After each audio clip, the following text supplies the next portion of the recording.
Coca-Cola is a world-famous beverage manufacturer, and like every corporation, they too have skeletons in its closet.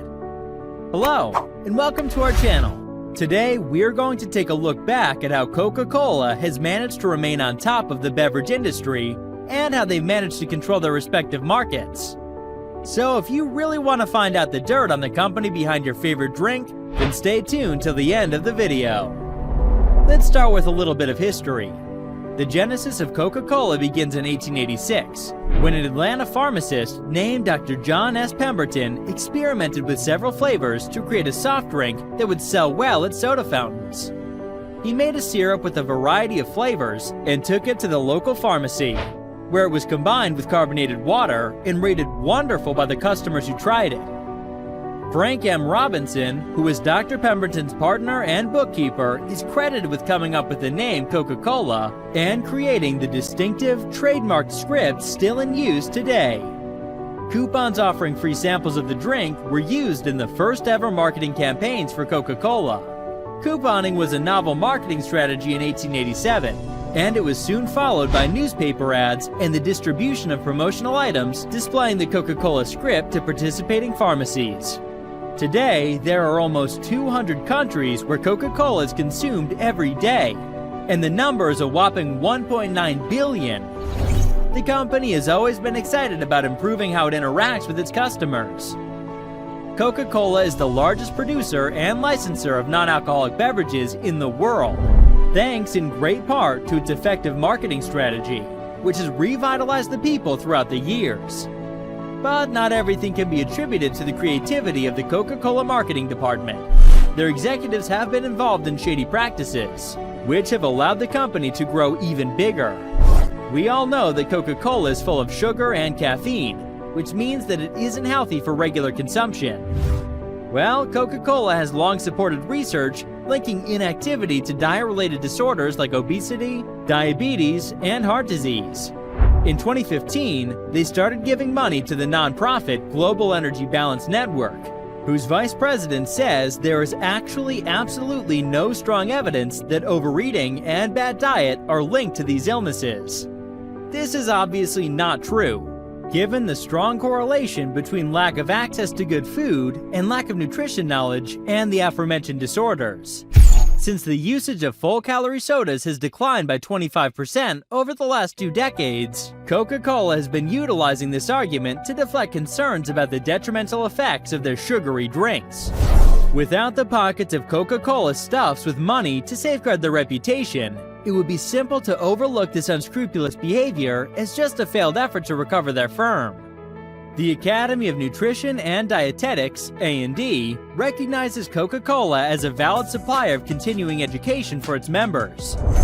Coca-Cola promotes the idea that sugar is harmless, that aspartame is 100% safe, and that the Institute of Medicine is being overly severe with its school nutrition requirements, despite the fact that school lunches are everything from enticing and nutritious.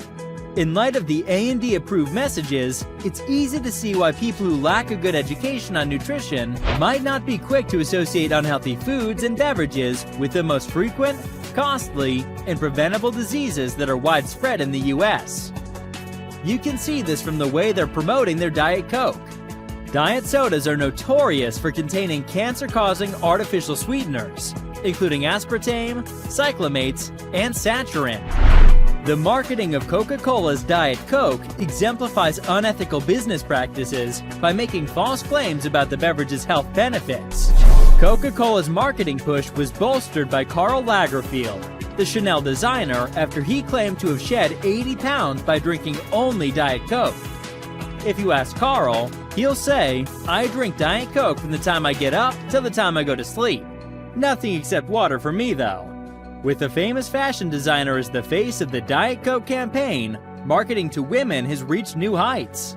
Diet Coke cans have been a staple in every model and celebrity's manicured hand since the product's launch 30 years ago. Coca-Cola has also had issues in India at its bottling plants, where the company has been accused of depleting groundwater supplies and contaminating the water supply. Center for Science and Environment (CSE) tests on soft drinks made in India by Coca-Cola and other corporations in 2003 found extremely high amounts of pesticides from the use of contaminated groundwater. An Indian parliamentary committee helped draft the first set of guidelines for pesticides in soft drinks in 2004. Sales were momentarily reduced by 15% despite denials from Coca-Cola, which claimed its water was filtered and its finished goods were checked before release. Coca-Cola was also accused of polluting the groundwater in the Indian city of Varanasi with its effluent. It was confirmed by corporate officials that the factory indeed did have a wastewater problem, but they claimed that a new pipeline had been constructed to fix it.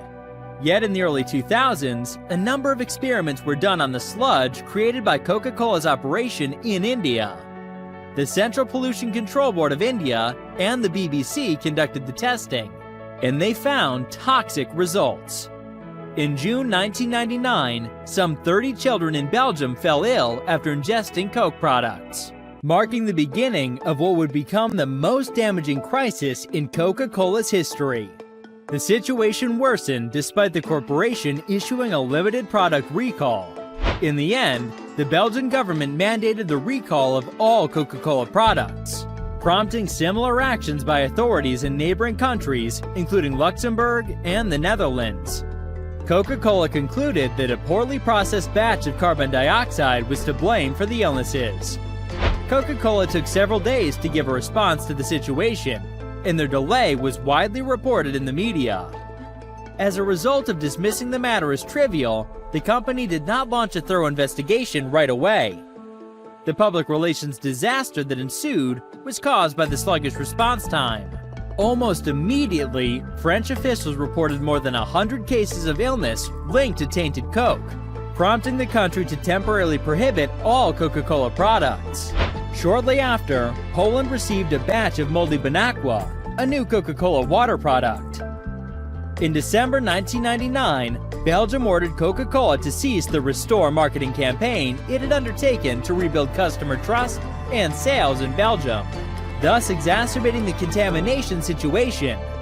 A competitor company complained that the campaign's tactics, which included giving away free cases of the product, offering discounts to wholesalers and retailers, and employing more people to work in promotion, were all against the law.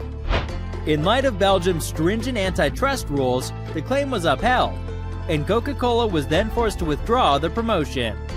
Taking this action after the last crisis substantially weakened Coca-Cola's position in the European market. Now, have you guys tried the Fairlife milk? Well, it's another one of Coca-Cola's products. Undercover films obtained in June 2019 depict the horrendous maltreatment of dairy cows and their calves at Fair Oaks Farm in Indiana, Fairlife's principal supplier. Animal Recovery Mission's investigation also found that, contrary to the farm's claims, male calves are shipped off to veal farms from Fair Oaks. Fairlife halted deliveries from the farm after the videos surfaced and allegedly enhanced audits of its other dairy suppliers. Despite the company's denials, Coca-Cola has had complete say over Fairlife's policies and procedures, particularly those pertaining to animals' well-being. Even if the business wasn't aware of the farm's conditions, doing so would still be the worst kind of animal neglect. Now, Coca-Cola has also been involved in violence and racial discrimination, but somehow the company has managed to get out of all of these issues. Maybe it's due to the paying off of or donating to powerful politicians. One such incident came out when Coca-Cola donated $40,000 to the campaign of some U.S. senators who had voted in favor of an anti-abortion bill. This incident also came to light in 2019, so it wasn't that far back. Despite all these issues, the company has continued to maintain a loyal customer base. This could be the result of its impeccable marketing team. Remember the Share a Coke campaign? Well, you definitely have to be at the top of your game to pull something this extensive off. But it worked, and in the end, the campaign raised Coke sales and introduced it to a new generation that no longer considered soda relevant. Despite Coke's criminal negligence and in some cases direct involvement, the company has continued to maintain and even expand its extensive customer base.